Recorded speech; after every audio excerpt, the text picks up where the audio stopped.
Olá, sejam bem-vindos a mais um episódio da série Marcos, o Evangelho dos Milagres, uma série original IBCT para você maratonar e aprender. Meu nome é Wagner Leiva, sou seminarista no seminário Martin Busser e quero trazer hoje para vocês a continuação do texto de Marcos, agora no capítulo 2, dos versículos 1 a 12. E antes de iniciarmos aí a leitura da Bíblia e a oração para iniciarmos a exposição, eu queria que vocês pensassem a respeito do seguinte: até que ponto nós estaríamos dispostos a fazer algo para ajudar alguém que a gente conhece, um amigo, familiar? Muitas vezes nós fazemos coisas que mais à frente nós percebemos, poxa, fiz isso, né? Poxa, se fosse outro momento eu não teria feito isso. Poxa, em outra situação não teria acontecido isso. Mas às vezes a gente percebe que de forma muito mais enfática, às vezes a gente faz coisas por pessoas que nós gostamos e às vezes até ali no momento ali de necessidade que a gente sequer faria em outros momentos se a gente fosse pensar para fazer. Não sei se você consegue entender, né? Ou seja, a gente às vezes ajuda amigos, ajuda pessoas, fazemos coisas em momentos ali de pressão, que às vezes se fossem momentos mais de que fôssemos pensar a respeito, nós não faríamos, mas fazemos porque somos amigos. Até que ponto você foi para ajudar um amigo? Até que ponto você foi para ajudar um familiar, né? Até que ponto alguém já fez algo por ti? Né? Interessante essas coisas, né? Porque nos remetem justamente a essa caminhada cristã que a gente muitas vezes estamos fazendo coisas de uma importância enorme para os nossos amigos e nem nos damos conta. E ao contrário também, muitas vezes nós poderíamos estar fazendo algo para os nossos amigos, para as pessoas que nós queremos alcançar de forma intencional, e nós não estamos deixando de fazer. Vou ler o texto bíblico e em seguida a gente ora e começamos a exposição bíblica. Então o texto é no capítulo 2 de Marcos, do versículo 1 a 12. Poucos dias depois, tendo Jesus entrado novamente em Cafarnaum, o povo ouviu falar que ele estava em casa. Então muita gente se reuniu ali, de forma que não havia lugar nem junto à porta, e ele lhes pregava a palavra. Vieram alguns homens, trazendo-lhe um paralítico, carregado por 4 deles. Não podendo levá-los até Jesus por causa da multidão, removeram parte da cobertura do lugar onde Jesus estava, e pela abertura do teto, baixaram a maca em que estava deitado o paralítico. Vendo a fé que eles tinham, Jesus disse aos paralíticos: Filho, os seus pecados estão perdoados. Estavam sentados ali alguns mestres da lei raciocinando em seu íntimo: por que esse homem fala assim? Está blasfemando. Quem pode perdoar pecados a não ser Deus? A não ser somente Deus.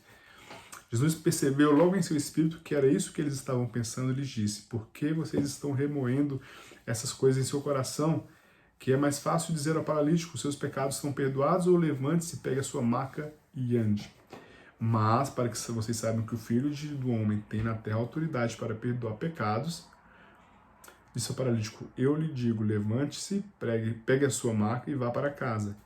E ele se levantou, pegou a maca e saiu à vista de todos, que atônitos glorificaram a Deus, dizendo: nunca vimos nada igual. Vamos orar? Pai, louvamos a Ti, oramos a Ti, Senhor, sendo gratos a Ti por esse momento que estamos aqui juntos para aprender mais de Ti, Pai, vermos o que o Senhor fala conosco através das Sagradas Escrituras. Senhor, que somente aquilo que o Senhor quiser comunicar seja comunicado nesse momento. Senhor Deus, que sejamos fiéis ao que o texto diz, que não passamos nem além nem aquém do texto bíblico, mas que ele seja a régua para a qual, Senhor Deus, tudo deve ser conformado. Senhor Deus, que o Senhor perdoe os nossos pecados, nossas falhas, fale aos nossos corações e mentes, Senhor, ilumina-nos e ensina-nos, ó Pai, nesse momento. Alcança cada um dos que estão assistindo o vídeo, Pai, a cada um dos colaboradores desse projeto. Ser com cada um é o que nós te pedimos, desde já gratos, em nome de Jesus. Amém. Amém. Bom, irmãos, então, começamos aqui agora o capítulo 2 do Evangelho de Marcos, e a gente percebe então já alguns detalhes assim bem interessantes a partir do versículo 1. A frase poucos dias, por exemplo, separa a narrativa presente da viagem de pregação de Jesus relatada anteriormente, que os irmãos vão lembrar, né? A partir do versículo 35 do capítulo 1, em que Jesus sai para orar, e em seguida ali, que fala a parte em que ele sai a pregar na região da Galileia, e ali então ele visita essas áreas, tem aquele anexo ali em relação à cura do leproso, e aqui Jesus então ele volta para Cafarnaum, né? E quando ele volta para Cafarnaum, o grego que João Marcos usa é oikoi, que pode ser traduzido por em casa, mas sugerindo um local familiar, ou seja, possivelmente o local para o qual Jesus voltou foi a mesma casa, a casa de Pedro, né? São os que os estudiosos eles têm argumentado, que possivelmente Cristo, pelo termo que João Marcos utiliza, ele voltou ali para a casa de Simão Pedro. E tendo em vista que João Marcos ele ouve os relatos a partir de próprio Pedro, segundo a tradição, é bem capaz que, né, quando ele fala em casa, sobre esse termo familiar, era Pedro realmente, não voltamos para nossa casa, né, voltamos para casa. Quando relatou a ele ali, né, em outra pessoa do discurso narrativo, ele coloca então dessa forma, sugerindo que é a casa de Pedro. Os telhados das casas eram acessíveis por escadas de pedra, né? Eram tipicamente planos, assim, eram apoiados por vigas. As vigas eram cruzadas, né? Encostadas nas paredes externas da casa, e eram cobertas com palha e esta com uma camada de barro. Eu ainda não vi telhado dessa forma, mas eu lembro que quem conhece o Nordeste sabe que há paredes dessa forma, né? Estacas ali, varas ali cruzadas e preenchidas com barro. Então isso já era feito no caso do teto, e inclusive a parte de cima do teto era utilizado para, como se fosse como é o nome? Esqueci, tipo como se fosse um deck. E pessoas, inclusive, há relatos que pessoas utilizavam essa área para estender roupas, para secar, né? Eu até mesmo para orar. Tem pessoas que subiam essa parte externa da casa para ter um momento de oração. Então, ao versículo 2:4 aí nós vemos a questão da multidão, né? Que se aconteceu na porta, ou seja, assim que a multidão ela ouve que Jesus estava de volta, ela o procura para quê? Para que os seus anseios sejam atendidos, né? Curados ali e tudo mais. E Jesus então está ali, o que ele faz? Prega. Lindo, né? Assim, a questão do evangelho. Jesus então ele vê as multidões ali, aquelas mesmas multidões que no momento anterior ele tinha percebido que o que eles queriam não era uma atitude em relação e resposta ao que estava sendo pregado, de fé e obediência, mas sim apenas para que seus anseios tivessem sido atendidos. E então ele naquele momento ele decide, então, ao invés de atender os anseios dessa multidão que queria apenas a cura, ele então sai para cumprir o propósito de Deus na vida na vida dele, de Deus Pai, que é pregar o evangelho. E agora ele volta, aquela mesma multidão vai até ele e ele prega aquela multidão, né? E o relato fala que fala então que eles estavam pregando e 4 amigos, né, levam então ali a Jesus um amigo. Então, entra ali o detalhe da questão desse paralítico sendo carregado por 4 amigos, né? Deixa eu ver aqui. Isso, então assim, então a questão do ensino ali de Jesus, o que Marcos revela, o que Marcos cita ali a respeito do ensinamento que Jesus estava pregando ali então na casa em Cafarnaum, é o contexto para uma história muito mais importante, né? Marcos introduz o episódio do paralítico pela dinâmica do tempo verbal. Então, ele mudando tempos verbais, usando de tempos verbais distintos, ali quando a gente observa o grego, então ele fala, trazendo-lhe um paralítico carregado por 4 deles, né? Então, ou seja, ele começa a contar ali poucos dias depois, e aí ele já muda depois do tempo verbal, até para dar o quê? Para enfatizar a narrativa. Uma forma recursal ali, que o autor ele utiliza para reforçar e para enfatizar a narrativa a respeito dos 4 amigos carregando o paralítico. Então, um amontoado de pessoas que estavam no pátio ali estavam impedindo que esses amigos, que essas pessoas chegassem até Cristo com o paralítico, né? E aí é interessante que aqui a gente consegue entender também, alguns estudiosos falam isso, a respeito de começar a entender a questão de multidão, né? Que fazer parte da multidão em torno de Jesus não é o mesmo que ser discípulo de Jesus.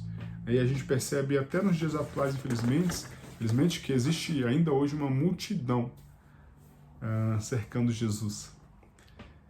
Entende? Assim, é uma multidão que está procurando o Cristo dos milagres apenas, querendo a cura, querendo a prosperidade, querendo o estilo de vida. E aí nos remete aí a ideia e até a pensar e reforçar a respeito da necessidade que devemos ter, e isso tem que ser muito latente em nossos dias, em nossas pregações e nos cultos públicos, que é sempre estarmos com a cruz de Cristo no centro da nossa pregação. Porque a gente sabe quão severa foi a reprimenda dada a nós a respeito da posição que devemos ter em relação àqueles que pregam outro evangelho.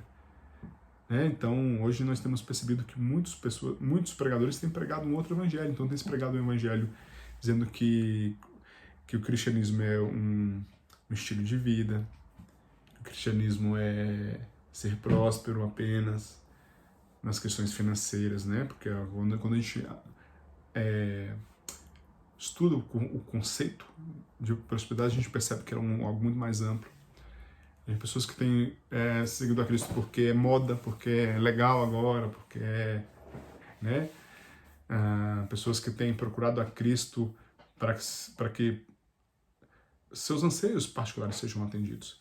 E isso é pregar um outro evangelho. Quando eu levo, entre aspas, quero deixar bem claro, quando eu levo pessoas a Cristo, prometendo-lhes coisas que o evangelho não promete, ou utilizando esses recursos que o evangelho não deveria se utilizar para encher igrejas, eu estou pregando outro evangelho. Eu não estou pregando o evangelho de Cristo. Então, o evangelho que temos que ter em nossos mentes e lábios é na nossa condição de pecador, de que nós somos incapazes de fazer qualquer coisa que mude essa situação de pecador e de nossa inimizade com Deus, que é somente a partir da ação de Deus em nos atrair a Ele, em nos converter a Ele, através da morte vicária de Cristo, nos levando a uma situação em que tenhamos paz com Deus, ou seja, que é algo que é fora de nós, que nós não podemos fazer nada para que isso mude, somente é uma ação de Deus, e que é uma reação de entrega, de morte, nos mortificarmos dia após dia para cumprirmos a missão que Cristo nos outorgou, que o próprio Deus nos outorgou, que precisa estar nas nossas pregações, né? Nós devemos fugir ali da ideia, fugir ali da prática de alguns de encher igrejas prometendo felicidade, pare de sofrer, né? Prometendo bens, prometendo riquezas, prometendo curas, prometendo venha que os seus filhos vão ser salvos, venha que o seu marido vai ser salvo. Prometer coisas que o evangelho está totalmente contrário, totalmente fora do evangelho. Isso é pregar no outro evangelho. Então, fiz esse adendo por conta do texto que permite fazer essa reflexão, então, e fazer esse adendo, então, para estarmos sempre com esse cuidado, porque as pessoas elas vão estar sempre querendo estar próximo a Cristo para receber os benefícios, mas nem todas vão se posicionar numa situação de arrependimento e fé. Então os discípulos geralmente são pessoas que empenham ações mais contundentes, inclusive alguns textos dizem que esses 4 que levavam paralítico talvez fossem discípulos de Cristo, não dos 12, né?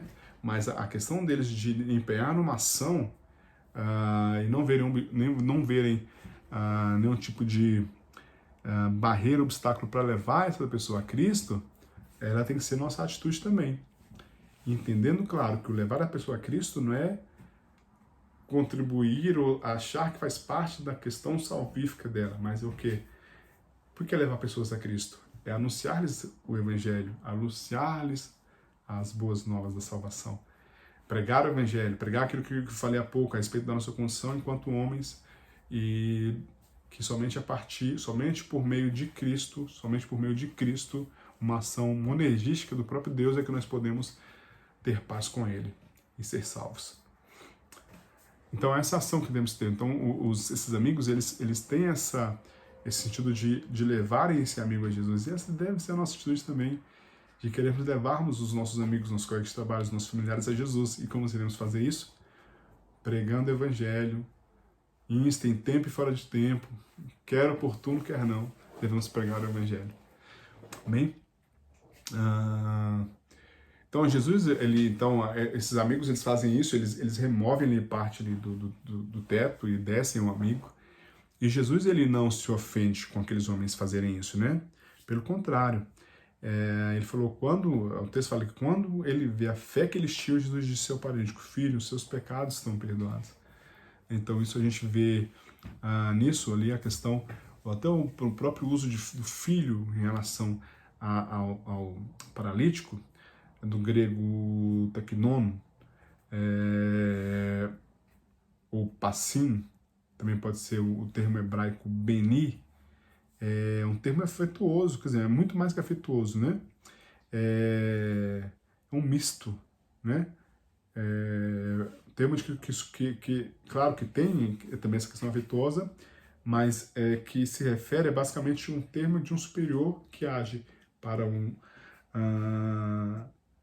que age com autoridade e benevolência. Então, um superior que age com autoridade e benevolência. Então, Cristo, ele como superior, ele mesmo embora sendo homem, também era Deus. Então ele age com aquele homem com autoridade e benevolência, e perdoa-lhe os pecados. Os pecados são perdoados. Isso é interessante porque dentro da narrativa de Marcos, em que ele está mostrando ali constantemente para os cristãos romanos e para os gentios romanos, para os gentios de forma geral, as questões atribuídas a próprio Cristo como Filho de Deus, de forma que seu caráter messiânico e divino fossem ressaltados, é justamente falar que ele é Deus. Por quê? Porque ele perdoa pecados. E é interessante que os mestres da lei ali falam uma coisa ali, na verdade, eles estão falando uma verdade. Ora, né, no versículo, olha só, no versículo 7, parte B, quem pode perdoar pecados a não ser somente Deus? Acho que é tipo naqueles momentos que tem eureka, né? Assim, ó, acertaram aí, tipo, como se pudesse ser feito isso, né? Então é o momento em que eles fazem isso, na verdade eles estão acertando. Estava ali o Filho de Deus, Deus Filho, Jesus Cristo, nosso Senhor, né? E então aí a gente passa a um ponto também interessante entender, que assim, o relacionamento entre pecado e doença, implícito no versículo 5, porque tinha correntes judaicas que achavam que a doença era um reflexo do pecado, né?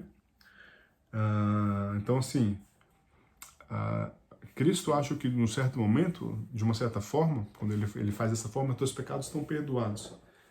E ali o paralítico ainda permanece paralítico. Eu acho que ele quebra um ponto ali dentro do entendimento ali dos mestres da lei a respeito disso, né? Para que as pessoas entendessem que a questão das doenças, algumas delas, nos próprios Salmos, a gente lê sobre isso, mas que a questão da doença, ela não é ligada necessariamente a uma questão de pecado, né? Porque entender isso, de uma certa forma, vai até fazer com que Em outros momentos, outras pessoas, por exemplo, entendam de forma melhor esses textos que são apresentados em relação à cura, em relação a perdão dos pecados. Porque se a gente permanece com esse entendimento de que uma coisa é relacionada à outra, alguns textos, por exemplo, poderiam trazer questionamentos a partir do momento que Cristo cura a sogra de Pedro. Mas quais pecados que ela estava fazendo, né? Então, para que não haja esse tipo de... Me desculpe. Desculpe, irmãos. Para que não haja esse tipo de associação automática e que os textos seguintes e outros ensinos que viessem depois não ficassem prejudicados, então Jesus ele age primeiro fazendo o quê? Perdoando os pecados. Porque se fosse verdade aquele ensino que era dito pelos mestres da lei, automaticamente o paralítico ficaria curado, porque a causa da paralisia já tinha sido sanada. E que isso mostra que não é, até porque em outros momentos vai ser necessário ter muito clara essa distinção, né?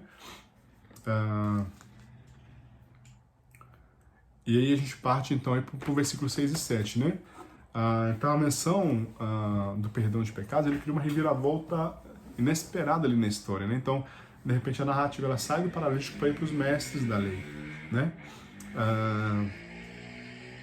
E eles ou seja, o paralítico não foi trazido porque acreditava que seus pecados precisassem ser perdoados, mas porque queria ser curado da paralisia.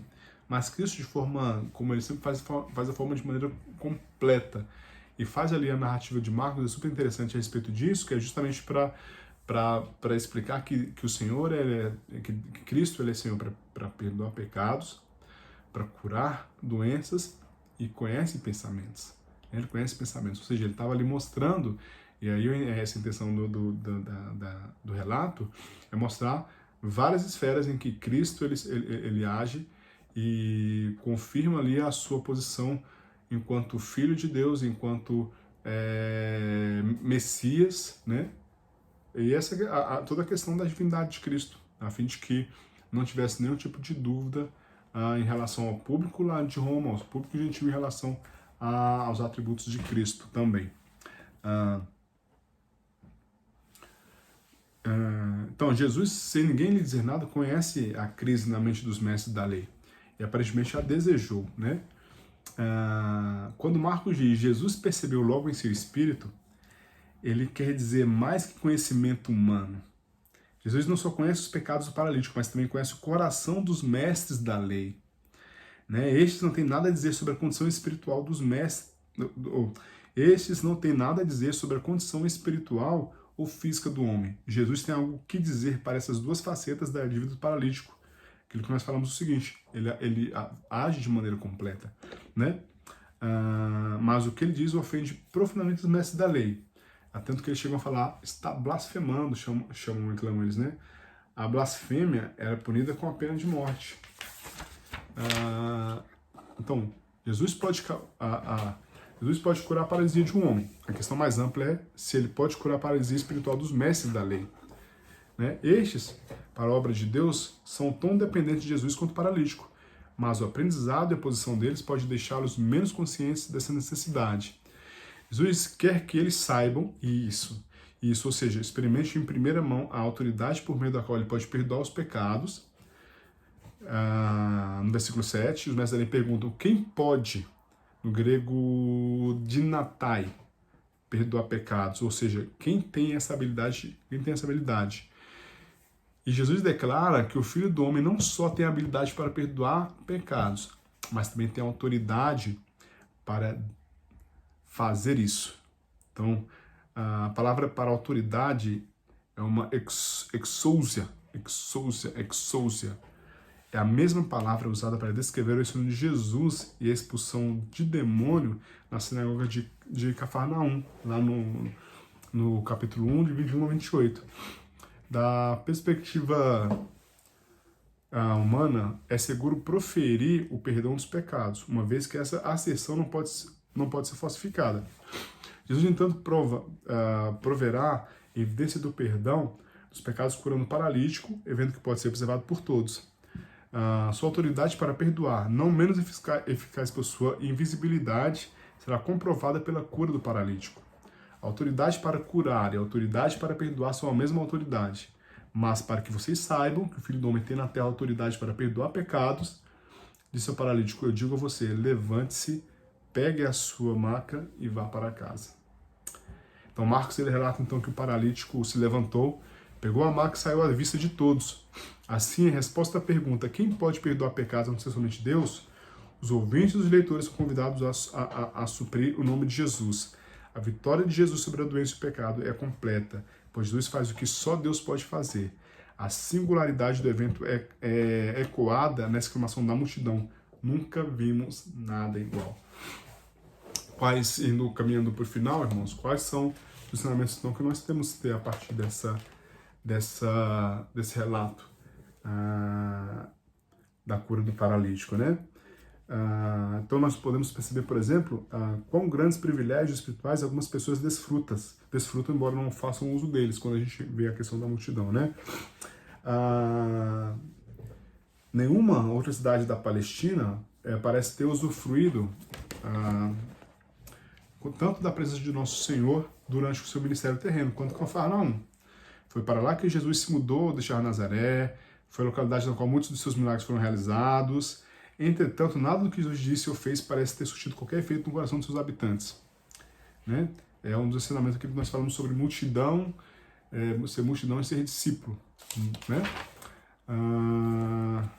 Em segundo lugar também, assim, como as aflições podem redundar em grande bênção para a alma de um homem. Somos inteirados de que um paralítico foi levado à presença de Nosso Senhor em Cafarnaum a fim de ser curado. Incapaz e dependente de Nosso Senhor em Cafarnaum, ele foi transportado de seu leito por 4 bondosos amigos, os quais o desceram bem no meio do lugar onde Jesus estava pregando. Imediatamente o paralítico obteve o que buscava. O grande médico de corpo e da alma o viu e lhe deu alívio imediato, restaurando-lhe a saúde e as forças físicas. Além disso, concedeu-lhe bênção ainda maior do perdão dos pecados. Que bênção! Nós podemos então entender também que o poder sacerdotal de perdoar pecados Nosso Senhor Jesus Cristo possui. Lemos que Nosso Senhor disse ao paralítico: filho, os teus pecados estão perdoados. Jesus proferiu essas palavras com um propósito. Ele tinha um propósito ao falar isso. Ele conhecia o coração dos escribas ao seu redor. Então ele tensionava mostrar-lhes que tinham o direito de ser o verdadeiro sumo sacerdote, que tinha o poder de perdoar os pecados, os pecadores, embora até aquele momento raramente tivessem apresentado essa reivindicação. Então isso é mais interessante que reforça a questão da apresentação de Cristo sob a ótica de Marcos aos gentios. Ele diz: para que saibais que o Filho do Homem tem poder sobre a terra, tem sobre a terra autoridade para perdoar pecados. Quando ele fala isso, né? Filho, os teus pecados estão perdoados. Cristo estava tão somente exercendo seu legítimo ofício. Lembra que nós falamos de um outro ofício de Cristo, que era a pregação? Agora nós falamos sobre um outro ofício, que é perdoar pecados. Pensemos agora por poucos instantes assim, sobre quão grande é a bênção de Jesus ser nosso grande sumo sacerdote, que por isso sabemos onde buscar a absolvição. Precisamos de um sacerdote, de um sacrifício que se interponha entre nós e Deus. Essa consciência exige expiação, nossa consciência exige expiação por nossos inúmeros pecados. A santidade de Deus, por sua vez, torna isso uma necessidade absoluta. Cristo é o sacerdote de que precisamos, poderoso para perdoar e absolver, dotado de um coração terno e sempre disposto a salvar. Portanto, nos acheguemos a Ele. Uma bênção esse relato da cura do paralítico. E voltando àquilo que nós tínhamos falado no início da reflexão, sobre até que ponto nós estamos dispostos a ajudar ou levar um amigo a Cristo, né? E entendemos nesse texto que o levar um amigo a Cristo é pregar o Evangelho a ele. E também quantas vezes nós temos tido a oportunidade de levarmos nossos amigos a Cristo e estamos deixando essa oportunidade de lado, né?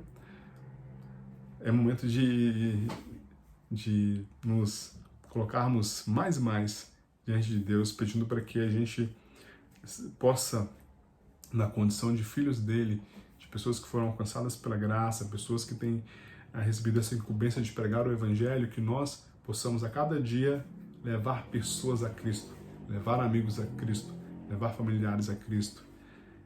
E faremos isso quando tivermos fidelidade na pregação do Evangelho de Cristo, que em nossas pregações e nos cultos públicos nós temos sempre a urgência de termos a cruz no centro, a fim de que o nome do nosso Deus seja glorificado e as almas a quem Cristo quiser salvar sejam alcançadas e salvas. Entender que isso é algo que é exclusividade dele, mas que a nós nos foi dado um privilégio enorme, um privilégio imenso de comunicar essas verdades do Evangelho, comunicar as verdades de Cristo às pessoas que estão ao nosso redor, de forma intencional. Precisamos ter isso de forma intencional.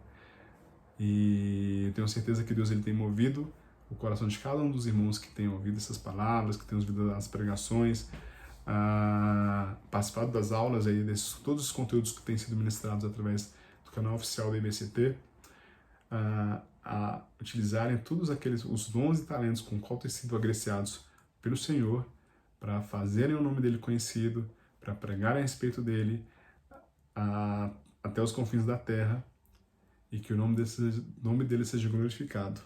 Amém? Vamos orar? Pai, oramos a Ti, Senhor, te pedimos obrigado porque podemos nesse momento aprender sobre a cura do paralítico, Pai. Assim como aqueles amigos o levaram até Ti, que nós temos essa disposição também de levarmos nossos amigos, familiares, pessoas a Ti através da pregação do Evangelho. Senhor, obrigado porque o Senhor perdoou os nossos pecados, porque o Senhor nos salvou, nos alcançou. Obrigado, Senhor Deus, porque o Senhor é um Deus que cura e tem sempre cuidado de nós. Pai, que possamos de forma muito responsável sermos porta-vozes desse Evangelho, dessa mensagem, Senhor Deus, que é uma mensagem que tem poder para alcançar e penetrar o coração do homem e transformá-lo. Senhor Deus, fala aos nossos corações, continua conosco nos abençoando, tomando, Senhor Deus, ó Pai, os demais episódios da série em Marcos, para que possamos aprender cada dia mais de Ti, Senhor. É o que nós pedimos, desde já gratos. Agradecemos, em nome de Jesus. Amém. Amém, meus irmãos, muito obrigado. Aqui encerra a minha participação nessa primeira temporada. Se aprover o Senhor, estarei participando da próxima temporada também. Estou à disposição para contribuir com a pregação do Evangelho de Cristo. Que Deus os abençoe. Tchau, tchau.